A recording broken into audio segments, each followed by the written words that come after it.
Hey guys, welcome to the verse of the week. Today we're going to be in Psalm 97.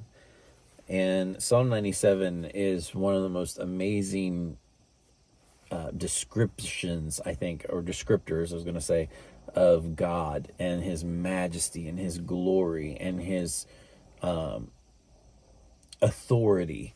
And Psalm 97 is a favorite of mine. You might recognize part of it from, if you've ever listened to Michael W. Smith and his worship album, the song Let It Rain, and in the middle of it they say part of this psalm, but the whole psalm just speaks of the Lord's majesty, and I pray that it will touch you the way that it touches me. I had it in my heart this morning, and by the way, I'm pre-recording this, so I'm not on vacation yet, but I will be leaving Monday the 12th, so by the time you're seeing this it should be Wednesday.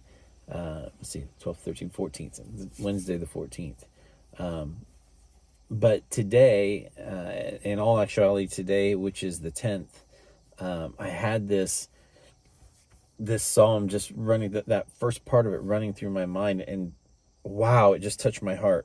And so I pray that this psalm touches your heart the way that it's touched mine. And it goes like this: Adonai is king. This is out of the Complete Jewish Bible translation, whatever translation you want. The Michael W. Smith version, I think, is NIV. So, but Adonai is king. Let the earth rejoice. Let the many coasts and islands be glad. Clouds and thick darkness surround him, and righteousness and justice are the foundation of his throne. Fire goes before him, setting ablaze his foes on every side.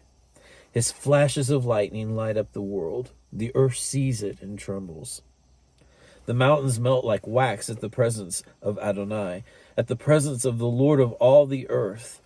The heavens declare his righteousness, and all peoples will see his glory. All who worship images will be put to shame. Those who make their boast in worthless idols. Bow down to him, all you gods. Zion hears and is glad, Adonai. The daughters of Judah rejoice at your rulings. For you, Adonai, most high over all the earth, you are exalted above all gods.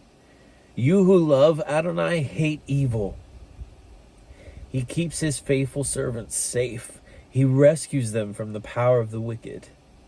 Light is sown for the righteous, and joy for the upright in heart. Rejoice in Adonai, you righteous, and give thanks on recalling his holiness. That's what this psalm is all about, recalling his holiness, recalling just exactly who he is. The Lord reigns, let the earth rejoice. The NIV version, the Lord reigns, let the earth rejoice. Let the distant shores be glad. Clouds and thick darkness surround him. Righteousness and justice are the foundation of his throne. Fire goes before him and consumes his foes on every side. His lightning lights up the world, and the earth sees and trembles. The mountains melt like wax before the Lord. Before the Lord of all the earth. The heavens proclaim his righteousness, and all peoples will see his glory. I mean, man, his holiness and just all that he is, his majesty and his magnificent nature. I don't know why that psalm just really hits me today and hits me in my heart. And I know, for me right now, there are things out there that's trying to steal my joy. I know that there are attacks out there trying to steal, that rejoicing and that just that joy that the Lord gives to his people, right? But it says that light is sown light is sown for the righteous, and joy for the upright in heart. So rejoice in the Lord, rejoice in Adonai, you righteous, and give thanks on recalling his holiness. So my prayer for you today is that you will give thanks for all that he is. and all that he is for you, because he has given you light, and he has given you light in the midst of darkness, and we can rejoice, and nothing can take the joy of the Lord. The joy of the Lord is my strength. And so I pray that you would just grab a hold of that today.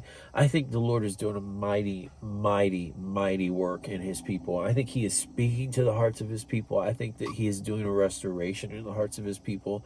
I think now more than ever, the Lord is doing some things that are just separating the wheat from the tares, the wheat from the chaff, the wheat from the weeds, and the goats from the sheep. To understand that the Lord is setting apart his people and making them holy. He is setting apart his people and causing them to rise up. He is setting apart his people, and he is building a remnant for a time such as this. I think the Lord is moving, and the Lord is working wonders and things in the hearts of his people.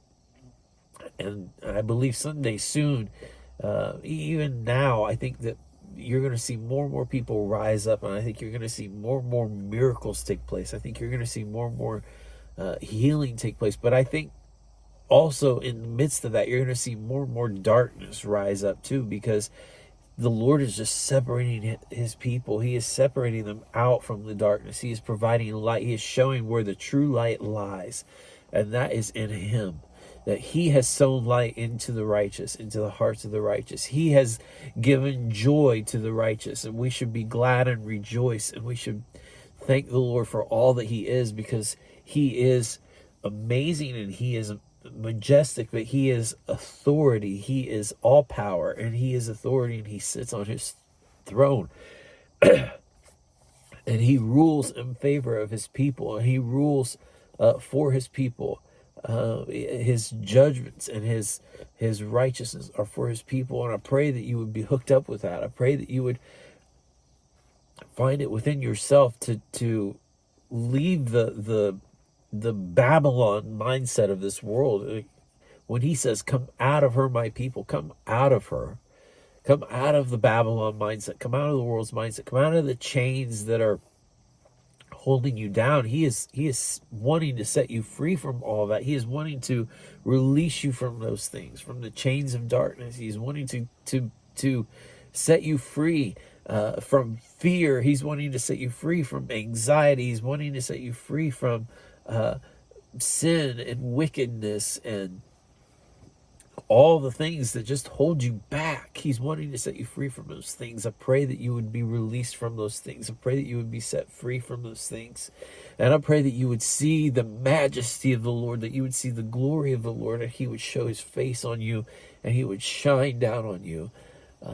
The earth sees and trembles, but you don't have to tremble. You don't have to tremble in fear before the Lord. You don't have to tremble and being afraid of the Lord, but being in awe of the Lord, because he loves you and he cares for you, and he's got you in his hand, and nothing can take you from that. Nothing can pull you from the palm of his hand. He has you. And I pray that you would know that. I pray that you would see the Psalm 91, that the shelter of the Lord and the shadow of the Almighty. I pray that you would see his hand move in your life. I pray that you would see the shalom and the peace of the Lord, not that brings you worldly favor, but brings you spiritual heavenly favor, that gives you all that you need to do all that you are called to do, to be all that you are called to be. And I pray that you would experience the shalom and the healing and the restoration and all that in your life today, now, in Jesus' name. I pray that you would experience it. And I pray when that happens, that you would not just run off and take advantage of it and run off into the world and do whatever you want, but that you would align yourself and walk in the light just as he is in the light. I pray that you would have that in your heart and in your life. And I pray it in Jesus' name. I also pray that you would tune in still on Sunday. I know I'm not going to be there, but it's going to be 10 Talents is taking over. But I was talking to Eric, and he's, the way that he's talked, it seems like there's going to be a pretty powerful message. And I pray that you would tune into that. And I know it's not our normal service, but tune in anyway. I think the Spirit will move, and I think that it will be a good service. Otherwise, I love you in the Lord. I hope to see you at some point. Like I said, by the time you're watching this, I'm on vacation, so I'm hoping to be in just a sort of relaxed mindset, and I don't know, just taking it all in. I will be in prayer for everybody, for people, for direction and guidance, and just pray that you would pray for me in the midst of a time of relaxation and vacation and whatever. I'm going to use it to really just pray and just rejuvenate and get hooked up with understanding where it is that the Lord wants to lead me, where it is the Lord wants to lead the church, and all that. So I love you, and I hope to see you soon.